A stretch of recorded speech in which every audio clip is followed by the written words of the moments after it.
नमस्कार। इस वीडियो में आपको बहुत ही महत्वपूर्ण बिंदुओं के बारे में बताया जाएगा जो हमारे दैनिक दिनचर्या से जुड़ी हुई होती है और हम उस पर आकलन नहीं कर पाते हैं आखिर ऐसा क्यों होता है। जैसे कि पतली सुई का पानी में तैरना। ओके, उसके बाद कह रहा है कि साबुन के घोल के बुलबुले का बड़ा होना, ठीक है ना। वर्षा की बूंदों का गोलाकार होना, छोटे छोटे कीटों का जल की सतह पर तैरना। इन सारे तथ्यों को हम लोग इस वीडियो में समझेंगे आखिर यह ऐसा क्यों घटित होती है। ऐसे ऐसे उदाहरण हमारे दैनिक दिनचर्या में बहुत सारे हैं जो घटित होते ही रहता है और हम इस पे ध्यान नहीं देते हैं क्यों ऐसा होता है। भी उदाहरणों में से एक हमारा है आखिर क्यों वर्षा की बूंद गोलाकार होती है। चले तो हम इस प्रश्न को समझते हैं। कह रहा है कि किसी भी द्रव के सतह पर एक तनाव बल कार्य करता है जिसे द्रव का पृष्ठ तनाव कहते हैं। क्या होता है पृष्ठ तनाव, मैं आपको बताऊंगा। कह रहा है इस तनाव के कारण द्रव के सतह का क्षेत्रफल कम होता जाता है।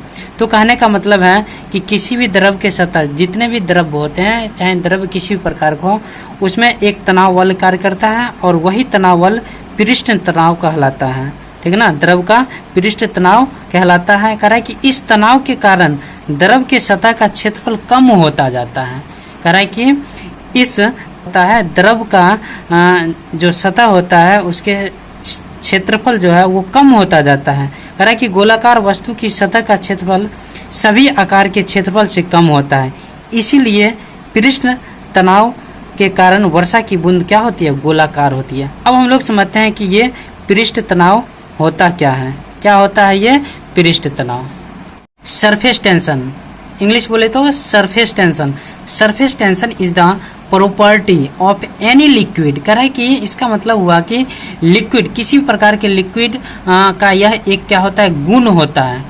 कौन? सरफेस टेंशन अर्थात पृष्ठ तनाव किसी भी द्रव का एक गुण होता है या फिर वह गुण कह सकते हैं by virtue of which tries to minimise its free surface area. जो उसका जो मुक्त अवस्था में जो एरिया होता है उसे क्या करता है, मिनिमाइज करने का कोशिश करता है। कह रहा है कि पृष्ठ तनाव किसी भी द्रव का वह गुण है जिसके आधार पर उसके मुक्त पृष्ठीय क्षेत्रफल को न्यूनतम करने का प्रयास किया जाता है, वही आपका क्या कहलाता है, सरफेस टेंशन। और इसी सरफेस टेंशन के कारण ये सारे घटना क्या होते हैं, घटते हैं। जैसे साबुन का जो बबल बनता है उसका गोल होना या फिर वर्षा की जो बूंदे होती है उसका गोल होना, ठीक है ना। ये सारे घटना इसी से जुड़े हुए होते हैं, सरफेस टेंशन के कारण ही। चलिए तो आज के लिए इतना ही, मिलेंगे फिर हम लोग नेक्स्ट वीडियो में।